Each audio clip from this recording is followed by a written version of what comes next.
अस्सलाम वालेकुम। अल्लाह ताला के फजल करम और शुक्र के साथ मैं आज का ब्लॉग शुरू करता हूँ। उम्मीद करता हूँ आप सब लोग ठीक होंगे।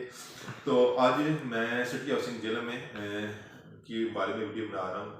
एक्चुअली जो आज की वीडियो बनाने का मकसद ये है कि हम जो इन्वेस्टर्स हैं, देखें जितने भी डीलर्स बैठे हुए हैं, किसी के अपने पैसे नहीं होते हैं। हमारे साथ हम इन्वेस्टर्स होते हैं जिनको हम पैसे कमा के देते हैं, तो वो हमारे साथ फिर परमानेंट काम करना शुरू कर देते हैं।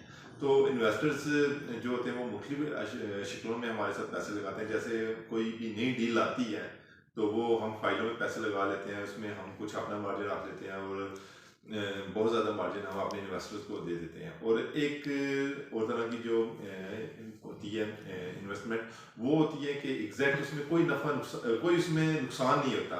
वो 110% उसमें फ़ायदा होता है।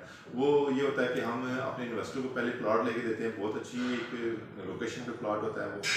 तो उस पर फिर हम उस पर उनका मकान हम बनाते हैं और मकान को उसके बाद हम सेल कर देते हैं या उसको रेंट आउट कर देते हैं। तो वो रेंट आउट करें तो वो मंथली कुछ ना कुछ आता रहता है।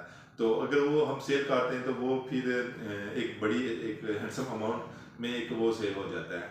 तो वो आज मैं वो तरीका का आपको बताना था कि हम जो 110% जो मकान की कीमत है उसमें वो कैसे मुनाफा अदा किया जाता है, हम कैसे करते हैं, और फिर जो हमारे इन्वेस्टर्स होते हैं उनको हम कैसे हम फ़ायदा लेके देते हैं। तो इस टोटली आज जो वीडियो इसी बारे में है।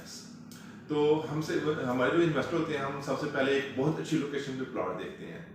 तो उसमें हमें क्या फ़ायदा होता है, हम जब प्लॉट देखते हैं तो प्लॉट में भी हम थोड़ी बहुत कमीशन लेते हैं और प्लॉट उनके नाम पे होता है। टोटली ये जितनी भी इन्वेस्टमेंट होती है टोटली उनके नाम पे होती है, जो पैसे लगा रहा होता है। तो जब पहले हम सबसे पहले प्लॉट लेके देते हैं, प्लॉट लेने के बाद हम फिर मकान बनाने के लिए किसी इंजीनियर से रब्ता करते हैं और इंजीनियर के साथ हम एक बैठक बनाकर एक बहुत अच्छे कॉन्ट्रैक्ट पे वो ठेका उस इंजीनियर को दे देते हैं। इधर जैसे सिटी हाउसिंग जिला में काफ़ी ज़्यादा कॉन्ट्रैक्टर बैठे हुए हैं, तो उनमें से कोई भी अच्छा हो तो उसके साथ हमारी अंडरस्टैंडिंग हो जाए तो फिर हम उस काम आगे बढ़ा लेते हैं। तो मकान जब बन जाता है, मुकम्मल बन जाता है, उसकी हम जमा तफरी करके जितना भी पैसा लगा होता है, तो वो जब मकान बन रहा होता है तो वो भी हम स्टेप बाय स्टेप पैसे लगाते हैं। तो इन्वेस्टर्स अगर मौके पे मौजूद हो तो वो तो खुद लुक आफ्टर करता रहता है, लेकिन अगर वो एक मिसाल के तौर पर अब्रॉड है कहीं बैठा हुआ तो हम खुद उसकी जितनी भी लुक आफ्टर करनी होती है हम खुद करते हैं। साथ में रोज़ाना की बुनियाद पर वीडियो बनाकर उनको सेंड करनी होती है कि ये काम आज इतना यहाँ पे पहुँचा है। तो जो स्टेप बाय स्टेप हमने पैसे अदा करने होते हैं जो ठेकेदार होता है उसको। जैसे मकान प्लॉट लिया, प्लॉट लेने के बाद साथ में कॉन्ट्रैक्ट हो गया तो बयाने के तौर पर 10 से 15 लाख पे दे दिया। उसके बाद प्लॉट में खुदाई करके सब लिस्ट जो उसकी बनती है वहाँ पे लेंटर पहला जो पड़ता है नीचे, तो उस पर हम तकरीबन 10-15 लाख रुपये वहाँ होता है। फिर पहला लेंटर के पैसे होते हैं, उसके बाद ये सारा एक एग्रीमेंट की शक्ल में लिखा जाता है। तो वो स्टेप बाय स्टेप पैसे निकलते हैं। जब मकान मुकम्मल तामीर हो जाता है उसके बाद हम उसको सेल कर देते हैं। तो सेल करने में 1 महीना लगे, 2 महीने लगेंगे, 3 महीने लगे। तो ये है कि 3 महीने के अंदर अंदर मकान सिटी जिले में सेल हो जाता है। कोई भी ऐसा मकान नहीं है जो 3 महीने के किसी ने मकान ने टाइम ले लिया हो। और एक हैंडसम अमाउंट इसमें निकलती है। जो जो लोग सिटी हाउसिंग जिला में मकान बनाकर सेल कर रहे हैं वो उनको पता ही है कि कितना अमाउंट लग रही है और कितने अमाउंट में वो सेल कर रहे हैं।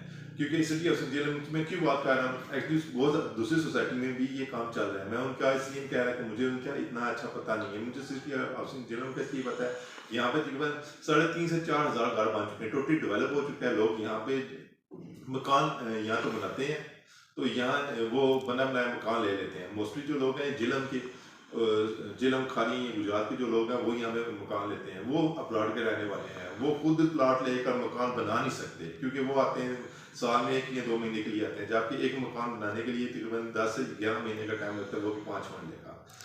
तो वो फिर बना बनाया मकान देखते हैं कि वो कोई ऐसा मिल जाए जो अच्छी हालत में हो।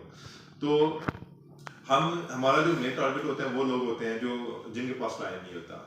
तो इधर जितने भी मकान बन रहे हैं ऐसे बहुत ज़्यादा ठेकेदार हैं जो मकान बनाकर सेल कर देते हैं। मैक्सिमम 3 महीने के अंदर मकान सेल हो जाता है, इससे ज़्यादा टाइम नहीं लेता।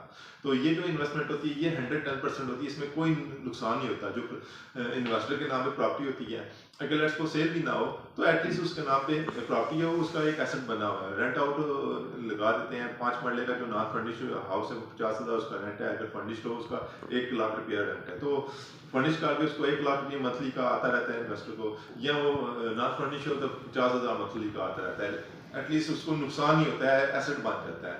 तो ये एक इन्वेस्टमेंट होती है जो 110% होती है। तो काफ़ी ज़्यादा लोग हैं, ये मैं इस पे वीडियो बनाने का तलब ये था, मेरे पीछे जो वीडियो चल रही है तो इसमें भी आप देख रहे होंगे कि बने बनाए मकान है, मैंने बैकग्राउंड पे वो ये वीडियो लगाई हुई है। तो आज का जो मैं टॉपिक था एक्चुअली ये इसी पे था कि इन्वेस्टर हमारे साथ कैसे लगते हैं। और वो देखें, कोई भी इन्वेस्टर हमें पैसे नहीं देता।